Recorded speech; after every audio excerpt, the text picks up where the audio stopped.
일종의 저는 트럼프의 되치기다라는 생각이 들 정도로 조건을 높여놨다라고 판단이 되는데요. 이번 그 에이펙 회의는 굉장히 어려운 회의였다라고 생각합니다. 특히 트럼프 대통령이 다자주의 자유무역을 안 하고 있기 때문에 원자력 추진 잠수함을 우리가 만들겠다라는 것을 공개 모두 발언에서 얘기했고, 그 다음날 트럼프 대통령이 아마 비행기를 타고 가면서 SNS에서 승인을 했다라고 얘기를 하는데, 저를 비롯해서 적지 않은 사람들이 좀 놀랐습니다. 왜냐하면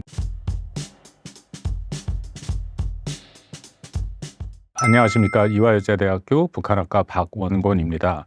저는 미국과 북한을 연구하고요. 전체적으로는 국제정치와 세계 질서에 관심이 많습니다. 그리고 동맹도 안보 이슈로 다루고 있습니다. 최근 이재명 대통령의 에이펙 외교 슈퍼위크가 마무리되었습니다.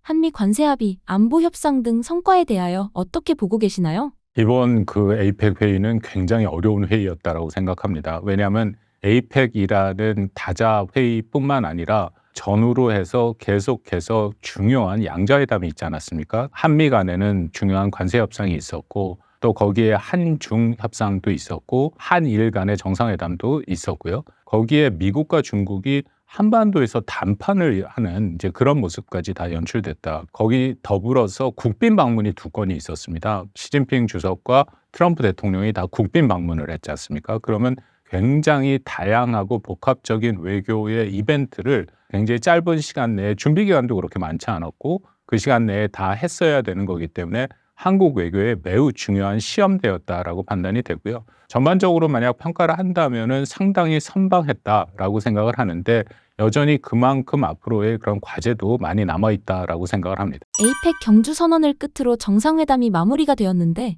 이게 외교적으로 어떤 의미를 갖고 있나요? 매우 중요한 의미가 있다고 생각하는데요. 왜냐하면 2018년에 에이펙 같은 경우에는 파푸아뉴기니에 있었는데, 그 당시에도 18년을 기억하시는 분들이 계실 겁니다. 미국과 중국이 본격적인 전략적 경쟁을 시작을 하면서 양국 관계가 매우 안 좋을 때였거든요. 그래서 결국은 공동성명이 나오지 못하고, 공동성명이 보통 못 나올 경우에는 의장성명으로 대체가 됩니다. 그래서 그 당시에는 의장성명으로 나왔다라는 것이고요. 그래서 이번에도 적지 않은 분들이 좀 우려를 했습니다. 왜냐하면 미국과 중국이 방금 말씀드린 것처럼 한반도에서 담판을 할 정도로 서로 간의 관세 정책, 무역 전쟁이 매우 심각한 그런 상황이었기 때문에, 이런 상황에서 과연 공동성명이 나올 수 있을까 하는 것에 대해서 적지 않은 우려가 있었는데, 결과적으로 보면 이제 공동성명이 나왔죠. 이것은 그 일종의 합의적 언어가 이루어졌다라는 것에서 굉장히 중요한 그런 의미가 있고, 특히 에이펙 외교라는 것이, 에이펙 협의체라는 것이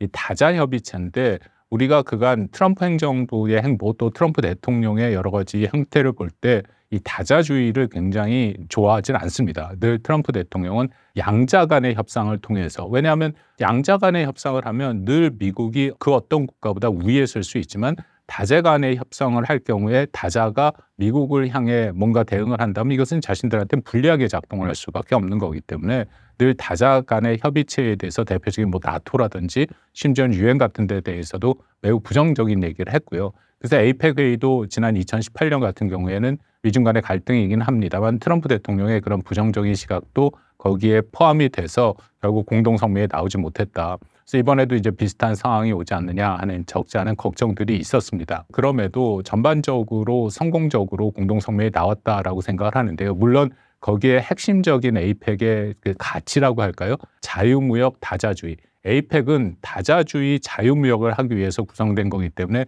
그런 다자주의 자유무역이라는 것이 매번 공동성명에 매번 확인이 돼야 되는데, 이번에 그것이 빠졌습니다. 그것은 거듭 말씀드립니다만 미국과 중국 사이의 갈등, 특히 트럼프 대통령이 다자주의 자유무역을 안 하고 있기 때문에, 우리가 알다시피 관세의 장벽을 계속 쌓고 있지 않습니까? 그리고 자유무역에 대해서는 반대되는 입장이 있기 때문에 그런 표현이 나오질 못했다. 근데 그럼에도 제가 이번에 굉장히 주목하는 것은 이번 공동성명 5항에 이런 내용이 나옵니다. 무슨 내용이 나오냐면 아시아 태평양 자유무역지대라는 표현이 나오거든요. 이것은 8년 만에 처음으로 나오는 표현인데요. 아시아 태평양 자유무역지대, 말 그대로 원래 에이펙이 목표로 한 것은 2040년까지 아시아 태평양의 21개 경제협의체, 이게 국가긴 하지만 경제체제로 우리가 구분을 합니다만, 이것이 다 합쳐서 하나의 경제 공동체를 만들자 하는 그런 목표가 있었는데요. 이것을 또 말씀드린 트럼프 대통령과 미국과 중국 간의 그런 불편한 관계로 계속 얘기가 되지 못하다가 이번에 드디어 자유무역지대라는 것이 8년 만에 나왔다. 말 그대로 자유무역지대라는 것은 경제 공동체로 가기 위한 하나의 길이기 때문에 상당한 의미 있는 그 내용이 나왔다라고 판단이 되고요. 그렇다면 저는 이번에 공동성명이 나오느냐 안 나오느냐가 사실 에이펙의 존재 여부를 결정할 정도로 매우 중요한 그런 기점이 된다고 생각을 했습니다. 만약 안 나온다면 내년에 중국에서 에이펙을 합니다만 굉장히 힘을 잃을 가능성이 높고요. 근데 이번에 공동성명이 나왔기 때문에 다시금 이런 다자 자유무역이 비록 그 표현은 없습니다만 힘을 갖고 갈 수 있는 그런 동력이 됐다. 그 와중에 한국 정부의 나름대로 노력이 있었죠. 그것을 최소 공배수를 맞추는데 한국이 좀 일정 수준 기여를 했다라고 판단이 됩니다. 핵 추진 잠수함을 필리 조선소에서 건조하는 조건을 거는 트럼프에 대해서 어떻게 보고 계시나요? 이 문제는 좀 복잡한데요. 그러니까 저를 비롯해서 적지 않은 사람들이 좀 놀랐습니다. 왜냐하면 한미 정상회담에서 이재명 대통령이 이게 핵 추진 잠수함, 이게 정확한 표현은 원자력 추진 잠수함이라는 표현을 쓰는데 어쨌든 원자력 추진 잠수함을 우리가 만들겠다라는 것을 공개 모두 발언에서 얘기했고 미국한테 그것에 대해서 동의를 얻는 동시에 우리가 필요한 그 원자력 잠수함을 만드는데 필요한 농축 우라늄 처리에 대한 권리를 달라라는 얘기까지 돼 있거든요. 약간의 설명이 필요합니다. 한미가 원자력 협정을 맺고 있는데요. 미국은 한 50여 개 국가와 함께 원자력 이런 양자 간의 협정을 맺고 있습니다. 이 협정의 내용은 그들 국가가 핵 물질을 핵 무기나 또 군사용으로 사용하지 못하도록 철저하게 통제하는 것에 의미를 갖고 있습니다. 그래서 한국도 한미 간의 원자력 협정에 두 가지를 금하게 돼 있는데 하나는 우라늄 농축을 못하도록 돼 있고요. 또 하나는 사용 후 핵 연료를 재처리하지 못하게 돼 있습니다. 왜냐하면 이 두 가지가 다 예를 들어서 사용 후 핵 연료를 재처리하면 플루토늄이 나오는 것이고요.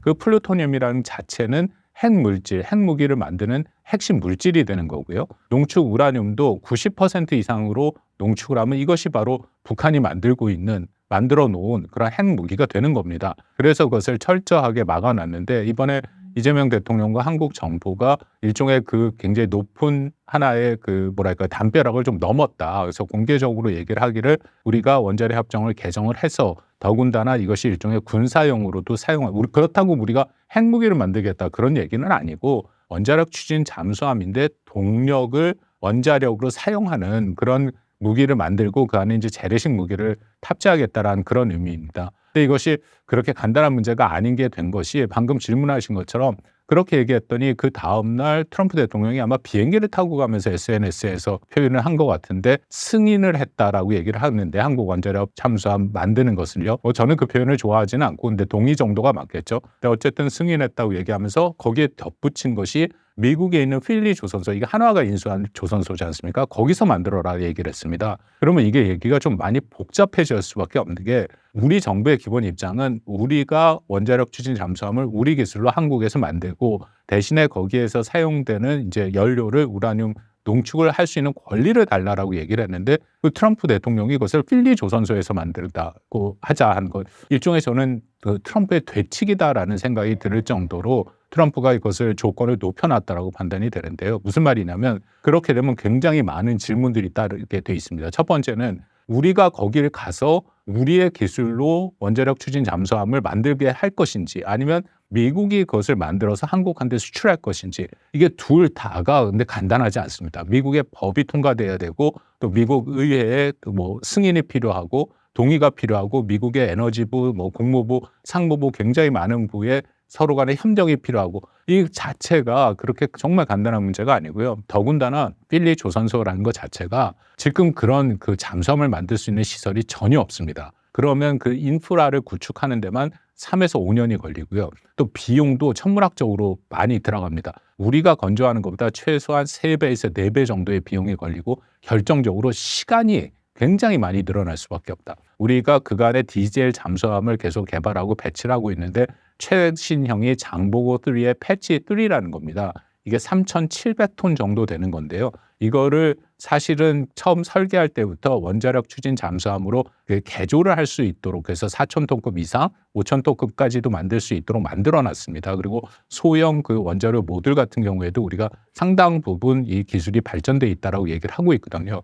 그런 상황에서도 우리 자체 기술로 미국한테 농축 우라늄을 동의만 받는다 하더라도 10년이 걸립니다. 근데 만약 미국 가서 한다면 이거는 사실상 언제가 될지 모르는 그런 상황이거든요. 트럼프 대통령의 되치기라고 생각한 게 만약 정말 필리 조선소에서 만들려면 일단은 거기에 대규모 인프라 투자가 돼야 되고 우리가 마스카로 1,500억 달러를 이미 투자하기로 했는데 그보다 더 많은 투자가 단기간 내에 돼야 할 가능성이 높고요. 그러니까 트럼프 대통령의 셈법은 이게 굉장히 복잡한 문제고 미국 내에 비확산 문제도 걸려있고 여러 가지 문제가 있는데 1차적으로 거래 비용적으로 모든 걸 보는 사람이니까 필리 조선소에 한국이 대규모 투자를 하는 것은 나쁘지 않겠다라는 생각을 하고 답을 한 거라고 생각이 되는데 결론을 말씀드리면 우리는 이렇게 만들어서는 안 되는 거고요. 다시금 미국과 협상해서 마스가의 1,500억 달러는 그건 그대로 해서 미국의 조선업 생태계는 무너졌다 보시는 게 맞습니다. 그것을 다시금 생태계를 회복하는데 생태계를 구성하는데 우리가 마스카 1,500억 달러를 사용하고 이 원자력 추진 잠수함은 별개로 해서 다시금 협상해서 우리가 만드는 형태로 가는 것이 저는 맞다라고 판단이 됩니다. 본 정상회담을 끝으로 앞으로 남은 과제가 무엇이라고 보시나요? 아까 저 모두에 말씀드린 것처럼 이번에 에이펙과 또 양자회담은 성과가 있다라고 판단이 되는데요. 그 성과만큼 앞으로 남은 과제가 정말 많다라고 생각을 합니다. 조금 전에 제가 좀 길게 설명을 했던 이 우리가 원자력 추진 잠수함도 이제부터 시작이었고 근데 나름 의미가 큰 게 그간에는 민간용, 상업용으로만 사용하는 형태로 원자력 협정을 개정하자라고 얘기했는데 그 담을 넘어서 이제는 군수용, 원자력 추진 잠수함까지 만드는 것을 기정사실화한 것은 맞거든요. 북한이 핵을 고도화하고 있고 또 인도태평양 지역에 중국의 위협도 있고 이건 이재명 대통령도 지적한 상황이니까 그런 상황에서 우리도 일종의 전략무기가 필요하다. 물론 이것이 핵무기를 의미하는 것은 아니지만 전략무기가 필요하다는 것은 분명합니다. 그렇지만 그것을 만들기 위해서는 앞으로 어떻게 보면 굉장히 지난한 미국과의 협상이 필요하다라고 생각이 되고요.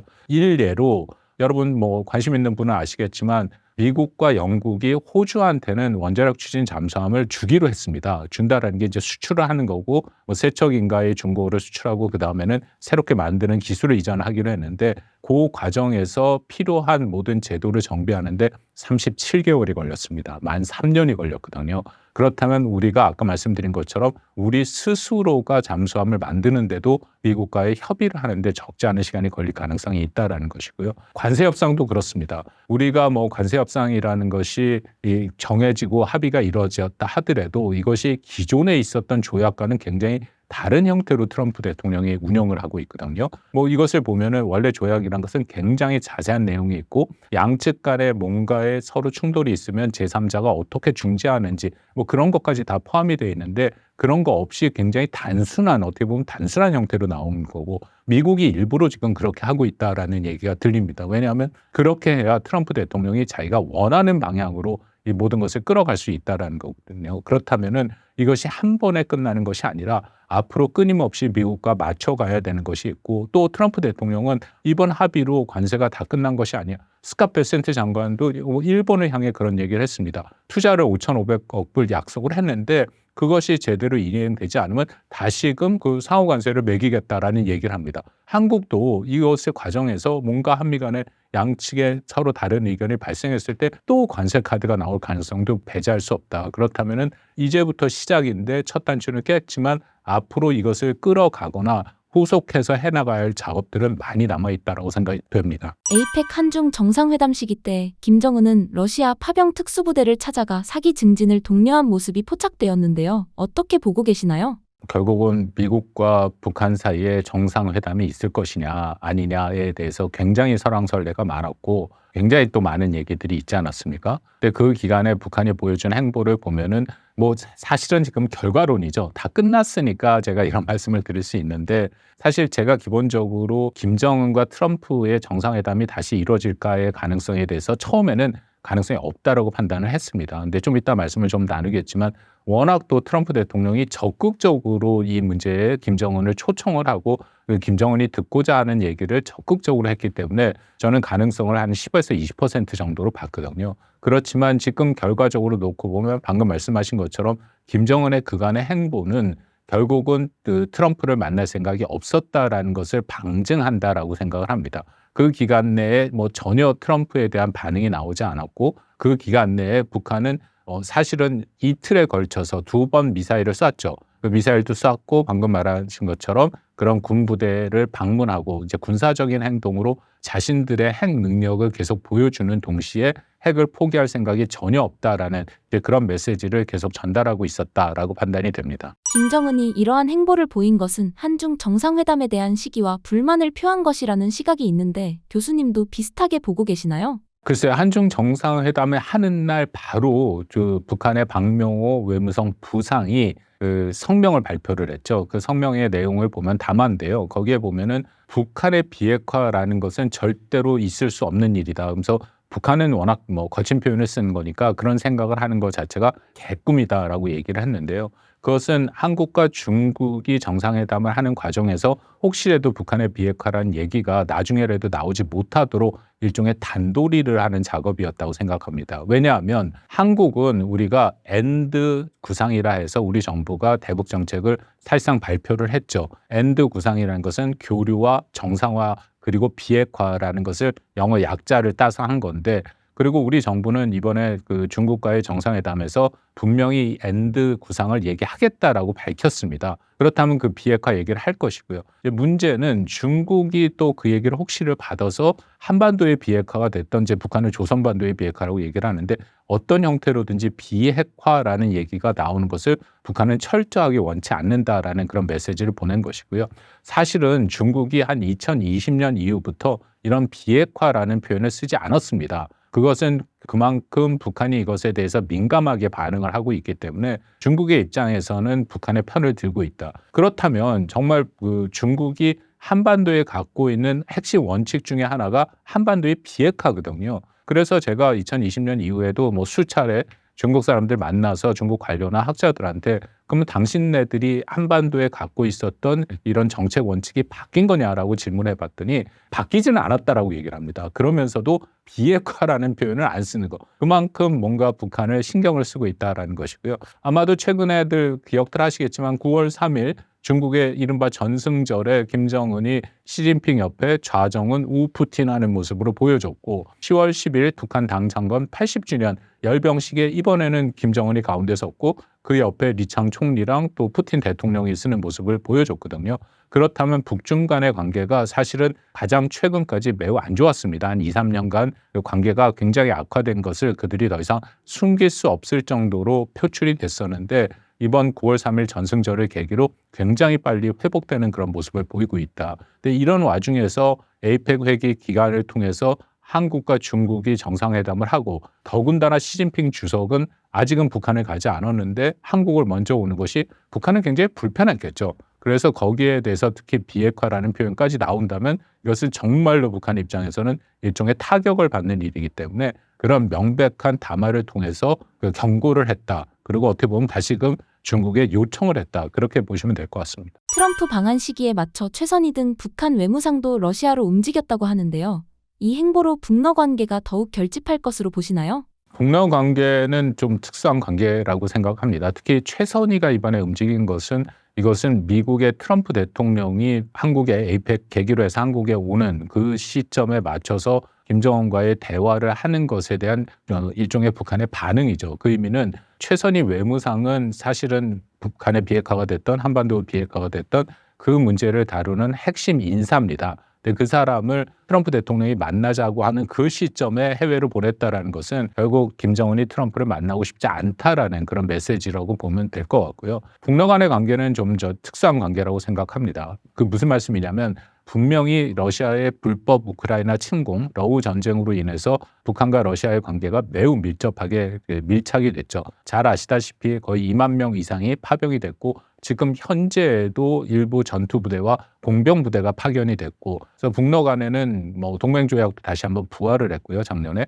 그 정도 더 이상 볼 수 없을 정도의 수준으로 밀착해 있는데 저는 그 관계가 그렇게 앞으로 계속 지속될 수 있을 것인가에 대해서는 조금 의구심이 있습니다. 왜냐하면 역사적으로 소련 시절부터 소련과 북한과의 관계가 서로 간의 신뢰를 바탕으로 하기는 매우 어렵습니다. 1956년 이른바 8월 종파 사건이라 해서 김일성을 끌어내리려고 하는 소련의 지원을 받는 소련파와 중국의 지원을 받는 연안파가 그런 공모를 한 적이 있거든요. 그때부터 북한은 기본적으로 소련도 중국도 믿을 수 없다라는 생각을 갖고 있기 때문에 뭔가 서로 간의 필요, 이번 같은 경우에는 그런 러시아 우크라이나 전쟁이라는 것의 필요에 의해서 서로 협력을 하긴 하지만 기본적으로 그들의 협력이 그렇게 지속이 될 것인지 또 그들이 뭔가 어떤 공통된 가치에 따라서 협력을 할 것인지 공통된 가치가 있다면 그만큼 협력의 지속성이 커질 수 있는데 그런 것이 아니라 단기간 내의 이해에 따라서 움직인다면 협력의 가능성은 상대적으로 저는 낮아질 수밖에 없다.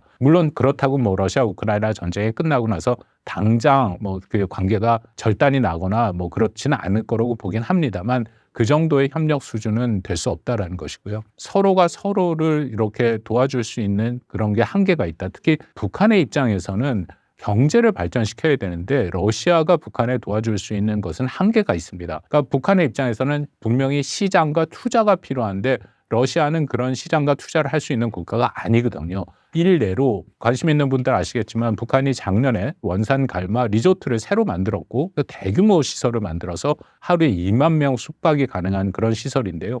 작년 한 해 동안 러시아가 보내준 관광객이 880명밖에 안 됩니다. 그러니까 그 정도로 러시아와 북한 사이의 관계는 일정 수준 한계가 있을 수밖에 없다라고 판단이 됩니다. 김정은이 러시아에게서 가장 얻고 싶은 것이 무엇인가요? 그거에 대해서는 독일의 그 프리드 나우만 재단에서 그 최근에 보고서가 나온 것이 하나 있는데요. 여기를 보면은 북한의 대러 지원 규모가 약 98억 달러 정도 되는 반면에 북한이 러시아로부터 받은 것은 우리 돈으로 1조 6천억 원 정도, 98억 달러면 13조 6천억 원이거든요. 근데 10분의 1 정도밖에 안 된다. 근데 그럼에도 왜 북한이 계속 러시아와 협력을 하느냐? 몇 가지 이유가 있는데 첫 번째는 외교적 고립의 탈피죠. 어쨌든 러시아가 우크라이나를 침공하는 불법 침공의 전쟁을 하고는 있긴 합니다만 러시아 국가라는 국가 자체가 유엔 안보리 상임이사국이지 않습니까? 그리고 P5라고 불려서 1968년 이후에 만들어진 비확산 체제에서 핵을 인정받은 국가 중에 하나니까 뭐 어떻게 보면 강대국인 거잖아요. 그런 강대국과의 밀착한 모습을 통해서 자신들의 외교적인 탈피, 외교적 고립을 탈피할 수 있다고 보는 거고 그리고 두 번째는 이거 실질적으로 그렇게 러시아를 지원함으로써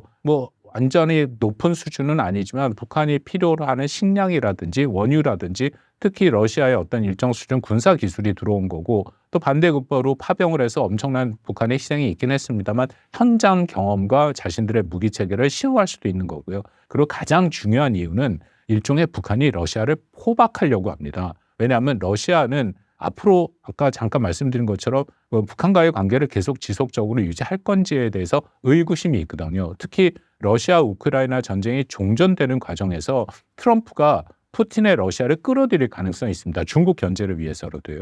그렇다면은 미국과 러시아의 관계가 밀접해진다면은 거기에 대해서 북한이 그간의 러시아와 했던 협력의 수준이 굉장히 떨어질 수도 있다. 이제 그런 모든 것들을 생각해서 일부러 공병부대도 보내고 해갖고 러시아를 붙잡아 놓으려고 하는 것이 이런 동기가 되고 북한의 하나의 속셈이지 않을까 그렇게 생각합니다. 앞으로 한미일, 북중러라는 관계가 더욱 윤곽이 잡히게 될 것 같은데 향후 상황이 어떻게 흘러갈까요? 글쎄 한미일 대 북중러로 많이 비교들을 하는데 저는 그 비교가 조금 적절치 않다라고 생각합니다. 왜냐하면 한미일은 캠프 데이비드에서 우리가 만났지 않습니까? 그리고 나서 정말로 일종의 제도화된 협력을 하죠. 그래서 정기적으로 한미일이 계속 만나기도 하고 물론 이제 트럼프 행정부 들어서서 한미일 정상이 만나지는 않았지만 뭐 외교부 장관이 만난다든지 그런 제도화된 만남이 있고 더불어서 실질적으로 우리는 공동 군사 훈련을 합니다. 그것은 북한 위협에 대비해서 훈련을 하고 있고 그리고 그 외에도 굉장히 다양한 채널로 한미일이 계속 대화를 나누고 있고 그것은 신뢰가 제도화된 모습을 보이고 있는 거죠. 반면에 북중러는 아까 말씀드린 중국의 전승절이나 북한의 노동당 창건 80주년이나 만나긴 만나서 세 명이 가장 중심에 서는 정치적 상징성을 담은 메시지를 발신하긴 했지만 실질적으로 3개국이 만나서 대화를 나눈 적은 없어요. 그러니까 이것은 전혀 제도화가 된 것이 아니라 삼국의 협력이 어떻게 보면은 실질적으로 이행되는 모습도 없습니다. 그냥 자신들이 뭉쳤다라는 것을 그냥 상징적으로만 보여주는 그런 모습이다. 그렇다면 한미일 대 북중러의 구도의 일정 수준은 굉장히 다르다라고 보는 것이 맞겠죠.